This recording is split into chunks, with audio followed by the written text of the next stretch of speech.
We focus on history, culture, religion, art, social, and philosophy of Nusantara. Here, in the presence of Nusantara, we were made to be forgotten about the goodness of ourselves. Because negativity seems to be more interesting for us.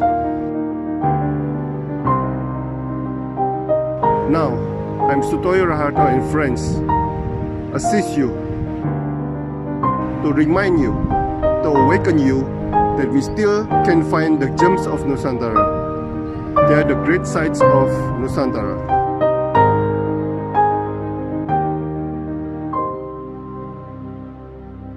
Selamat pagi Ibu Roro Arta Megayanti, seorang guru di Jogja. Iya. Betul ya Bu? Betul. Ya. Nah Bu, Anda menulis Javanese Woman ya. Apa itu Javanese Woman atau wanita Jawa untuk Anda? Silakan. Ya, baik.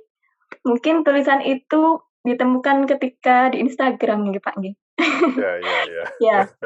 Sebenarnya tulisan itu saya tulis di Instagram Javanese Woman karena memang saya itu saya tuh pengen perempuan-perempuan Jawa itu nggak lali sama cowoknya, seperti itu. Jadi, saya ingin perempuan Jawa itu memang sekarang udah banyak modernisasi ya, tapi saya inginkan paling nggak perempuan Jawa itu nggak Modernisasi atau malah kemunduran ini? Kalau kita melihat kalau kita melihat kesukaan dulu kayaknya budaya makin mundur ya Pak ya. Tapi budaya asing dari luar tuh loh Pak banyak masuk kan seperti itu ya. Jadinya kita banyak terkontaminasi dengan budaya-budaya asing kayak gitu loh. Jadinya kayak rata-rata kebanyakan wanita-wanita atau mungkin murid-murid saya, bahkan saya kalau lihat tuh kebanyakan mereka mulai mengagungkan budaya orang lain dibandingkan budaya kita sendiri. Nah, makanya kenapa saya menuliskan Javanese Woman di Instagram saya di biografi saya karena menurut saya pengen menunjukkan bahwa saya ini wanita Jawa seperti itu. Saya asli dari Jawa seperti itu. Seperti itu saja sebenarnya. Oke. Nah, apakah ada standarnya untuk Anda sendiri seorang wanita Jawa itu bagaimana dan standarnya. Kalau standarnya sepertinya sama ya Pak dengan standar sebagai seorang perempuan pada selayaknya kodratnya sebagai perempuan seperti apa. Cuman kalau menurut saya pribadi, perempuan Jawa itu kan banyak orang melihat perempuan Jawa itu ayu. Ayu di sini cantik ya Pak ya. Tapi yang saya maksudkan bukan cantik secara fisiknya saja loh, tapi lebih ke dalam, lebih ke inner beauty-nya. Jadi bagaimana seorang perempuan itu memiliki sifat kebatiniahnya sebagai seorang perempuan untuk mencapai keselarasan, mencapai keseimbangan, mencapai keharmonisan secara pribadi dengan Tuhannya atau mungkin dengan keluarganya, baik itu orang tua atau mungkin yang udah menikah dengan suaminya, dengan anaknya, dan juga dengan lingkungan yang ada di sekitarnya. Itu yang pertama. Terus yang kedua, wanita Jawa itu kan anggun ya Pak di sini. Anggun di sini tuh yang saya maksudkan lebih ke etika, lebih ke tingkah lakunya, sopan santunnya, bagaimana dia itu bertindak, bagaimana caranya dia itu berucap, kemudian busananya, cara berpakaiannya. Kebanyakan kalau secara busana mungkin kebanyakan sekarang kita mengalami kemunduran ya Pak ya dibandingkan yang zaman dulu kayak gitu. Tapi it's okay nggak apa-apa. Tapi saya harapkan kalau perempuan Jawa itu pakaiannya itu bisa lebih yang ke menjaga dirinya. Dalam artian kalau kita lihat perempuan Jawa pada zaman dulu tuh kan banyak yang menggunakan, bukan banyak sih, rata-rata hampir menggunakan kebaya jarik seperti itu kan.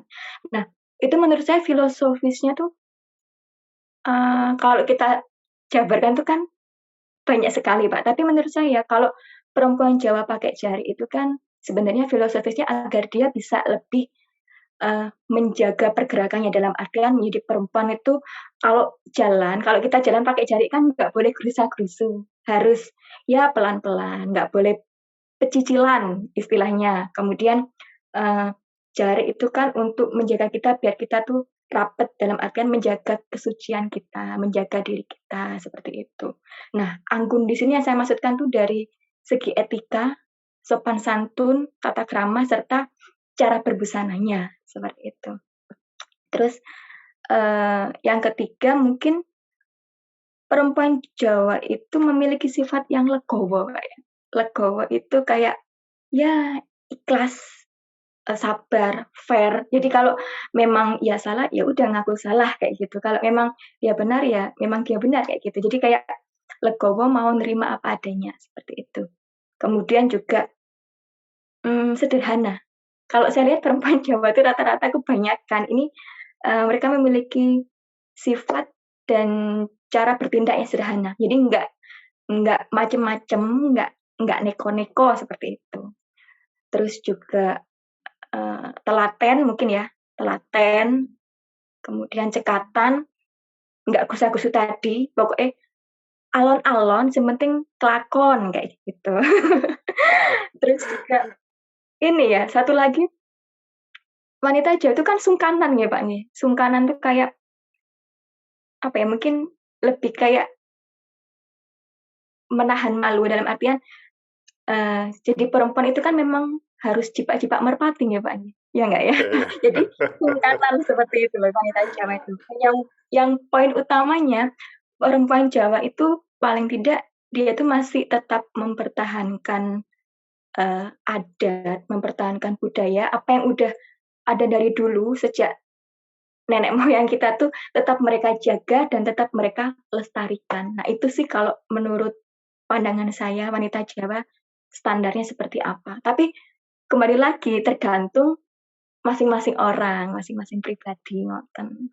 Nah, Bu Guru, Anda ngajar apa di sekolahan? Nah, kebetulan saya ngajarnya itu bahasa asing, bahasa Mandarin. Oh, lulusan mana? Saya lulusan Universitas Negeri Surabaya, Pak, Loh, namanya Ubaya? UNESA. Unesa. UNESA, iya Oke, UNESA. oke, oleh. Oh, anak didiknya Bu Minto ini. Oh iya benar sekali, Pak, Bu Mintowati, jenengan tepang, Pak. Oh ya, ya dekat sekali sama Bu Minto. Iya iya, saya anak didik Bu Minto. Nggih. Oke, oke. Wanita Jawa berhijab belajarnya bahasa Mandarin. Iya. Nah, sekarang ngajarnya di mana? Saya sekarang ngajar di Yogyakarta, Pak, karena saya dulu memang awalnya stay-nya di Lamongan, di Jawa Timur. Kemudian, alhamdulillahnya ada beberapa, apa ya, harus ada tugas yang menganjurkan saya untuk pindah ke sini, jadi saya pindah ke Jogja sejak tahun 2019 kalau nggak salah, 2 Oke, tahun yang tapi lalu. keluarga di Jogja. Kalau, kebanyakan bapak memang asli Jogja, keluarga banyak di Jogja. Hanya Hmm. saja untuk orang tua tetap tinggal di Lamongan, jadi saya di Jogja sendiri. Oh, gitu. Iya. Oke, oke. Oh. Loh, angkatan berapa? Saya Putri di Devin UNESA, kenal berarti? Putri Devin, eee, saya itu angkatan pertama, Pak. Oh, Angkatan angkatan pertama tahun awal. 2010. Oh, awal Iya, banget itu. Iya, iya. awal, iya. Awal banget ya. Mungkin Putri Devin adik kelas saya Adik mungkin ya. kelas, ya, ya, ya. Iya. Oke, oke, interesting sekali ini. Nah, eee, tapi Bapak Bapak yang pindah ke Lamongan ya? Asli Iya, Jogja? karena bapak itu kan memang asli Jogja, tapi sejak SMA kalau nggak salah sudah di Surabaya, terus kerjanya penempatannya di Lamongan. Bapak juga Lamongan. kebetulan guru dulu, Pak. Guru juga? Iya, guru juga. Oke, oke, oke. Nah, Anda tadi mengatakan tentang keseimbangan, keselarasan, dan sebagainya. Apakah ya, bagaimana dengan siswa-siswa Anda yang zaman now ini? Jangan now. Eee, maksudnya cara saya untuk Challenge-nya apa ini untuk anak-anak sekarang? Tadi Anda ngomong kesederhanaan, lalu keseimbangan dan sebagainya. Tantangan-tantangan idealisme itu apa dengan anak-anak zaman now, siswa-siswa zaman now? ya, kalau kita lihat siswa-siswa zaman now itu kan sangat ya begitu ya Pak ya, karena mereka sudah berada di zaman yang menurut saya sudah semakin teknologinya juga semakin maju kayak gitu dan pengaruh dari luar itu nyampe ke anak-anak itu semakin cepat karena perkembangan teknologi dari sosial media juga banyak sekali. Nah, ini juga apa ya, menjadi PR sih sebenarnya bagi kita semua, Bapak Ibu guru, karena notabene sebagai seorang guru kan kita itu bukan hanya sekedar mengajar. Kalau kita mengajar, kita mentransfer ilmu gitu, oke, bisa dikatakan masih dalam hal yang mudah ya, Pak, ya. Tapi kalau, mendidiknya ini yang kita harus masuk ke karakter anaknya gitu kan.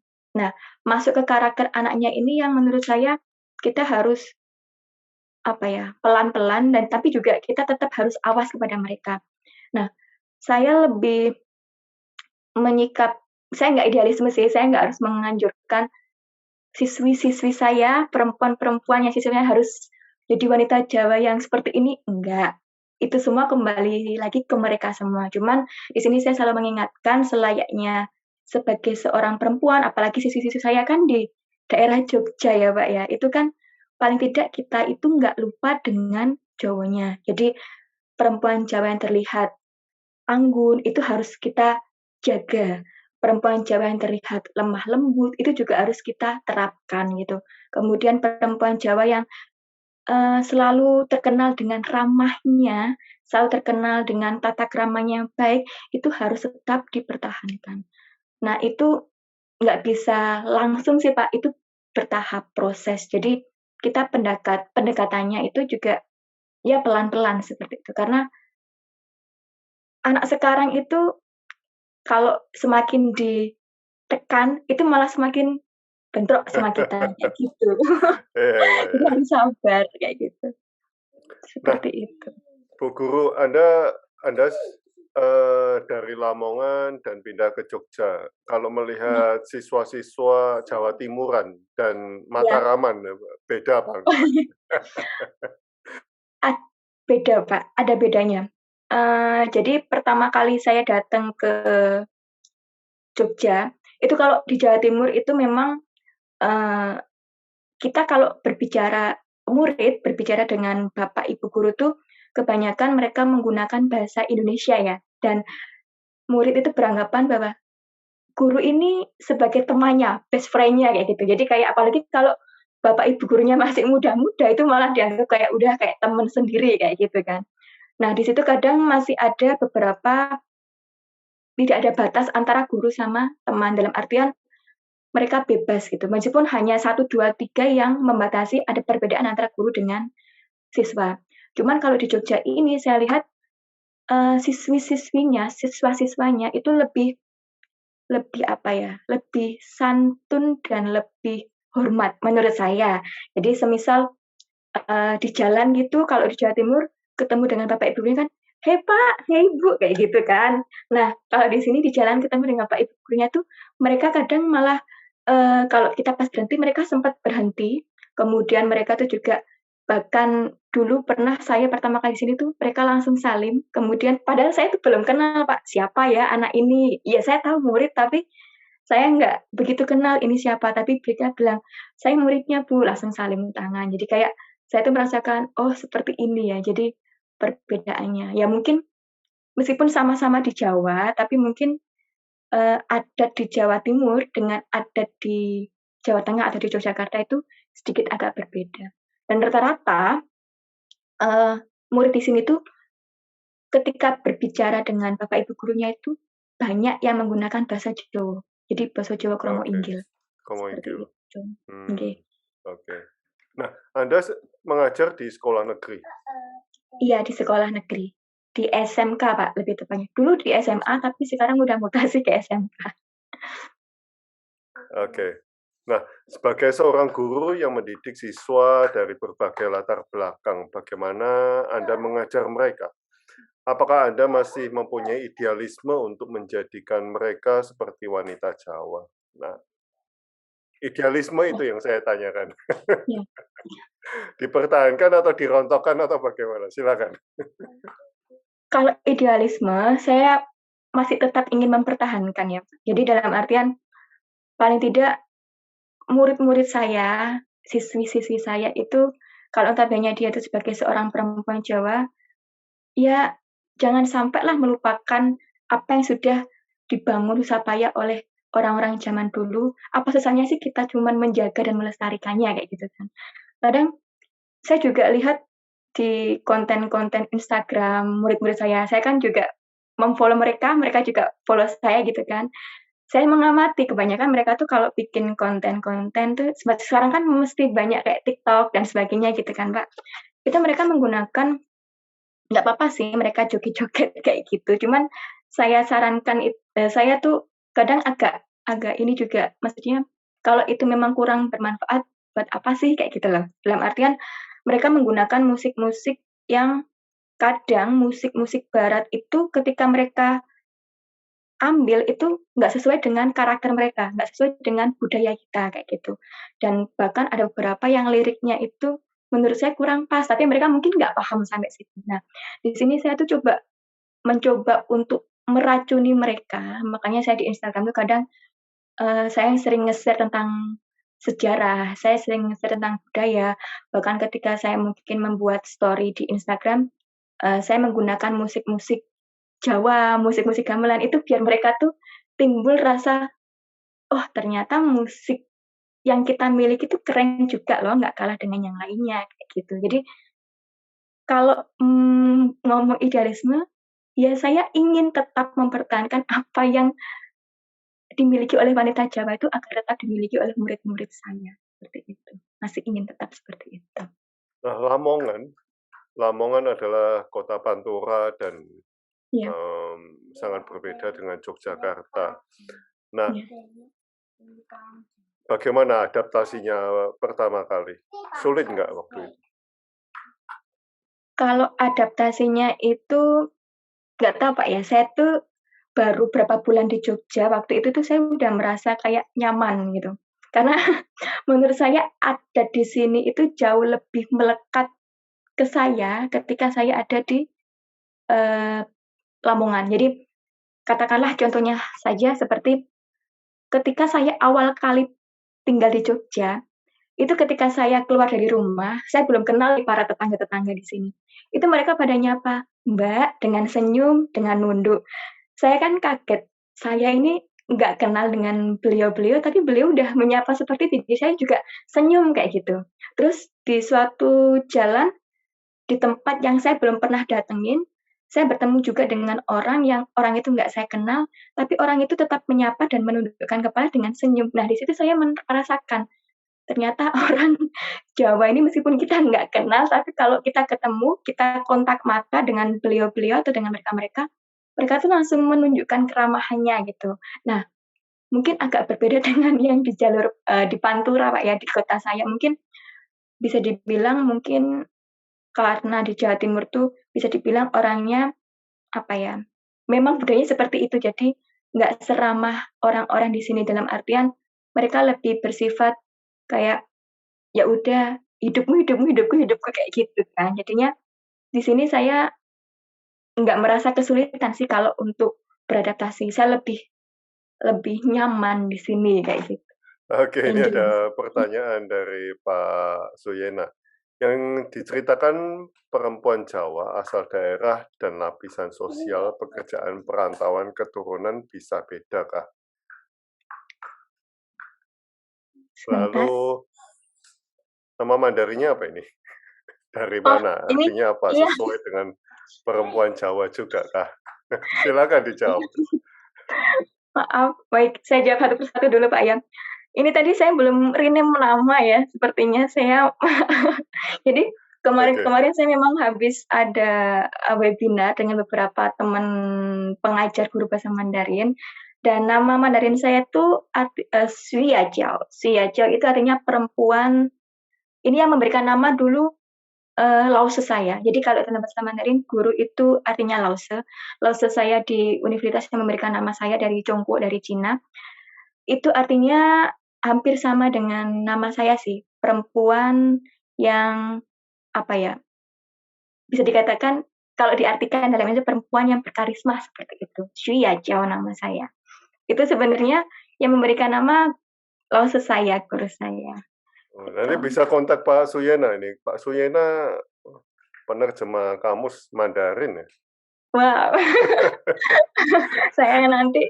Kalau Pak Suyena udah profesional sekali. Nah, saya masih sangat low, Pak.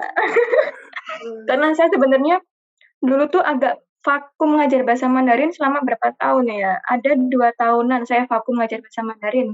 Karena waktu di Lamongan saya disuruh ngajar PPKN sama disuruh ngajar bahasa Jawa. Jadi sama seni. Jadi saya tuh dulu waktu masih GTT, masih guru honorer, saya ngajar beberapa mata pelajaran kayak gitu. Tapi basic saya memang jurusannya bahasa Mandarin. Oke. Campur-campur nih. Nah, ajaran Jawa apa yang masih Anda pegang teguh dalam mendidik siswa Anda, Bu? Silakan. Ajaran Jawa yang masih saya pegang, yang lebih saya terapkan ke siswa-siswi saya itu lebih ke ininya ya, ke ajaran yang seperti tata krama, sopan santun. Itu sepertinya kalau kita bicara tata krama, sopan santun, adab itu kayaknya simple gitu kan. Tapi ketika kita praktekkan secara langsung itu anak-anak itu nggak semudah seperti membalikkan telapak tangan. Jadi butuh proses. Jadi semisal saya mengajarkan bagaimana sih, seperti sekarang ini kan pelajaran online ya Pak ya, online. Saya bahkan 1,5 tahun ini tuh belum tatap muka, belum ketemu dengan murid-murid saya seperti apa. Jadi kita komunikasinya lewat kadang WA group, kadang Google Classroom, kadang Zoom gitu kan. Jadi saya belum paham mereka seperti apa. Nah, di sini saya lebih menekankan bahwasanya kalau sebagai peserta didik itu meskipun kita nggak tatap muka secara langsung, tapi setidaknya tata krama itu harus kita terapkan. Jadi, semisal mereka mau bertanya tentang materi kepada saya, itu ada beberapa murid saya yang tiba-tiba tanya, "Assalamualaikum, Bu, tugasnya ini kan?" Seperti itu. Nah, itu langsung bukan saya salahkan sih, tapi saya tegur, saya kasih tahu, saya kasih omongan yang enak, "Mbak, lain kali kalau tanya itu, tolong sebutkan namanya dulu, dari mana, terus, yang mau tanyakan apa." Jadi nggak secara langsung. Jadi itu kan semacam kayak sopan santun cara bertanya kan. Jadi itu simpel sih, tapi kadang beberapa anak-anak itu kadang masih mengabaikan hal itu. Ya itu tadi, bapak ibu guru itu memang dianggap seperti best friend-nya kayak gitu. Cuman kadang mereka kurang paham harus ada batasan antara murid dan guru, seperti itu. Oke. Oke, ini Pak Suyena tanya yang tadi belum dijawab ini. Yang diceritakan perempuan Jawa, asal daerah dan lapisan sosial pekerjaan perantauan keturunan bisa beda, Kak? Nah, ini pasti ya, yang diceritakan Anda tadi, yang Anda jelaskan itu apakah berbeda kalau status sosialnya berbeda, lalu pekerjaannya berbeda, atau ya keturunannya berbeda, apakah bisa digeneralisasi begitu atau berbeda begitu? Oh, Tentang mungkin ini ya, keseimbangan, tentang kesederhanaan dan sebagainya. mungkin karena saya perempuan Jawa, tapi saya belajarnya bahasa Mandarin kan gitu, terus saya Bukan. gimana? Yang standar-standar tadi loh, yang Anda ceritakan yang awal-awal itu, Iya. apakah bisa digeneralisasi bahwa untuk status sosial yang berbeda atau keturunan yang berbeda, apakah standarnya sama begitu? Oh, Sederhana, seimbang, ya. unggah-ungguh. Ya. silakan. Sebenarnya pada dasarnya menurut saya yang saya sampaikan tadi itu dalam standar yang dengan status sosial yang sama, selayaknya sebagaimana perempuan sebagai kodratnya. Nggak memandang, oh perempuan ini dari status sosial yang lebih tinggi atau bagaimana atau dari kaum bangsawan, tidak. Tapi yang saya katakan tadi itu notabene beberapa standar saya, menurut saya perempuan Jawa itu seperti yang anggun, ayu tadi itu, saya katakan secara umumnya. Jadi nggak memandang status sosial yang seperti apa-apa, tapi secara umumnya sebagai kodratnya sebagai seorang perempuan. Seperti itu. Oke. Nah, sebagai seorang wanita Jawa, budaya atau tradisi atau seni Jawa apa yang masih Anda praktekkan dalam kehidupan sebagai guru? Silakan. Sebagai guru. Ini ke pribadi sih ya. Kalau adat itu masih ada beberapa, masih ada banyak. Cuman ini mungkin saya akan menceritakan yang umum-umum saja, yang masih mungkin diterapkan gitu ya. Saya ambil contoh kalau adat itu di Jogja itu masih ada sekaten. Jadi sekaten itu kita memperingati Hari Maulid Nabi kayak gitu. Tapi peringatannya itu memang yang saya tahu sekaten hanya ada di Yogyakarta dan Surakarta ya, di Jogja dan Solo kayak gitu. Dan itu peringatannya juga juga secara Islami juga, yaitu tapi enggak yang ke Islami yang ke Arab-Araban enggak, tapi memadukan antara musik gamelan Jawa dengan tradisi keislaman yaitu Maulid Nabi. Dan itu memang ajarannya sudah dibawa sejak zaman Sunan Kalijogo kalau nggak salah. Itu saya masih sering mengikuti acara sekaten dan saya masih sering ikut berbaur. Jadi ketika nanti royokan tumpeng itu, tumpeng yang grobek gitu, saya juga kadang masih ikut. Hanya saja 2 kali sekaten ini saya absen ya mungkin karena pandemi ini jadi nggak ada gitu. Terus Hari Raya Kupat itu saya juga masih menerapkan. Jadi setiap hari Lebaran itu di keluarga kami, di keluarga saya itu masih membuat kupat gitu. Mungkin ini agak beda ya. Kalau Rioyo Kupat di Jawa Timur itu dilaksanakan seminggu setelah Lebaran, seminggu setelah Hari Raya. Tapi kalau di Jogja yang saya tahu itu ketika Hari Raya ya udah mereka membuat kupat. Nah, kupat ini juga apa ya, memiliki filosofis. Ku itu mengaku, pat itu lepat, mengaku salah. Jadinya ketika hari raya kan kita bermaaf-maafan kayak gitu. Nah, itu sebenarnya kenapa kita harus buat kupat itu filosofisnya seperti itu gitu. Terus yang masih saya terapkan dari dulu sejak saya SMP kalau nggak salah sampai sekarang itu jadi orang Jawa itu kan ada perhitungan weton ya, hari weton kayak gitu. Nah, saya dari SMP itu sampai sekarang ketika hari lahir saya, itu saya selalu melaksanakan puasa weton. Jadi puasa weton itu sebenarnya filosofis asasinya saya itu lebih ke kita tafakur, yaitu merenungkan diri, untuk membersihkan diri, menjaga diri, jadi menahan hawa nafsu seperti apa gitu. Terus juga kalau seni, saya memang kalau seni sangat tertarik sekali ya. Cuman yang masih saya terapkan sampai sekarang, meskipun saya nggak tampil di panggung nih sekarang, karena dulu saya dari TK itu udah belajar tari tradisional kayak gitu. Terus berlanjut sampai SMA, sampai kuliah masih. Terus kemudian ketika saya lulus dari kuliah, saya juga disuruh kembali ke SMA saya dulu, saya juga disuruh ngajar nari anak-anak gitu kan. Dan sampai sekarang, kemarin ketika saya di Jogja, saya juga penasaran, saya pengen belajar tari Jogja karena tari Jawa Timur yang saya pelajari dulu itu berbeda jauh dengan tarian Jogja. Dan untungnya saya juga ketemu dengan ini, mungkin Bapak nggih tepang, Mbak Asti, yang penari keraton itu. Ya. Nah, saya juga belajar dari Mbak Asti itu, saya belajar tari golek ayun-ayun, secara online sih, karena waktu itu pandemi. Jadi, sangat menarik sekali belajar dari Mbak Asti itu. Jadi, memang berbeda sekali karakter gaya tari Jawa Timur dengan Jogja, kayak gitu. Dan ya mungkin itu saja sih yang masih saya terapkan di diri saya. Kalau di Pantura, Di Lamongan lah, kita ngomong Iya. Lamongan. Apakah masih ada tradisi selamatan? Masih ada, Masih selamatan ada? juga masih ada. Suro atau Eee, apa mereka? tapi ini ya, tergantung tergantung ininya, Pak. Ada beberapa yang masih menerapkan, ada beberapa yang sudah tidak. Hmm. Kalau di Lamongan itu, apalagi yang di jalur Pantura, daerah pesisir, itu banyak yang masih menerapkan selamatan-selamatan, kayak gitu masih ada. Di keluarga saya juga masih ada selamatan. Tapi kalau di Jogja ini, saya rasa ya ada beberapa yang paham, masih menerapkan, ada juga yang enggak. Jadi sudah, apa ya, tergantung masing-masing pribadi sih sebenarnya kalau yang seperti ini.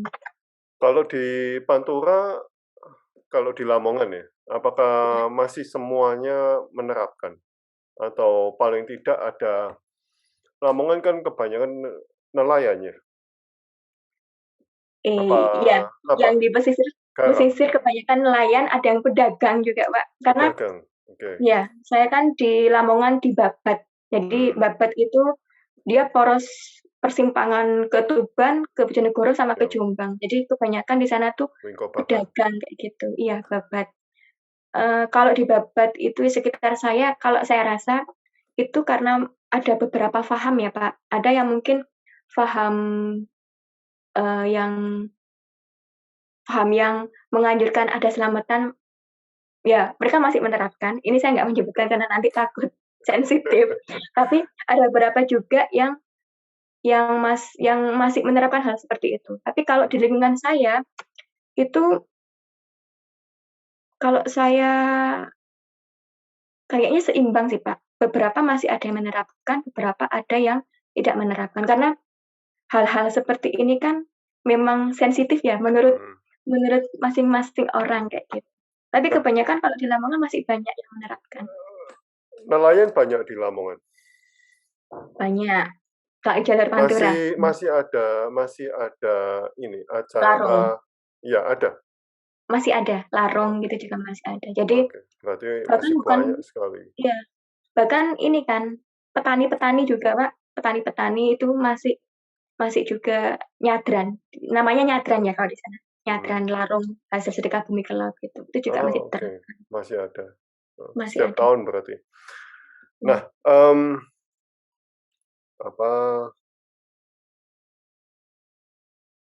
apa yang Anda banggakan sebagai seorang wanita Jawa? Banggakan. Anda kan sudah ketemu mungkin lause-lause dari Tiongkok tetapi paling enggak kan ada satu kebanggaan sendiri gitu loh. Iya. Kan budaya yang beda sekali kalau kita lihat dari suku-suku yang lain. Tetapi paling enggak ada khas yang Anda banggakan kan, Bu Guru? Iya. Silakan. Perempuan Jawa yang saya banggakan apa ya? Mungkin saya bangga sebagai seorang perempuan Jawa karena menurut saya perempuan Jawa itu kan memang dia tuh anggun tapi lugas gitu. Jadi terlihat anggun tapi dia tuh lugas cekatan kayak gitu. Dan saya lebih ini mungkin ya berpesan kepada teman-teman saya atau mungkin buat semua perempuan Jawa, notabene sebenarnya kita harus bangga menjadi perempuan Jawa karena kita tuh udah memiliki berbagai budaya, berbagai adat yang memang sudah ada dari zaman dulu. Nah, sekarang saatnya kita nih untuk mempertahankan apa yang udah ada, untuk melestarikan dan tetap menjaga budaya itu. Kita boleh berpikir secara modern, boleh. Banyak belajar juga boleh. Membuka wawasan seluas-luasnya juga boleh. Banyak bergaul dengan orang manapun juga boleh. Karena itu nanti memang penting ya buat kita untuk membentuk mental dan karakter kita agar kita lebih peduli dengan lingkungan. Hanya saja saya juga ingin sebagai perempuan kita itu tidak lupa akan kodrat kita sebagai perempuan seperti apa dan utamanya harus bisa memfilter, harus bisa menjaga diri kita, mana yang baik buat kita, mana yang enggak. Dan yang paling penting sebagai perempuan Jawa, jangan sampai kita sebagai perempuan nih lali Jawane, jangan sampai melupakan Jawanya. Jadi seperti itu mungkin buat teman-teman. Itu yang mungkin saya banggakan. Pokoknya sebagai perempuan Jawa jangan sampai lali Jawanya, seperti itu. Oke, terima kasih Bu Guru atas Iya. waktunya. Sama-sama, Pak. Ini Pak Suyana masih ada pertanyaan nih, apakah berpengaruh bagi Tionghoa Jawa? Ini harus ditanyakan kepada Tionghoa Jawa mestinya, Pak. Tionghoa Jawa.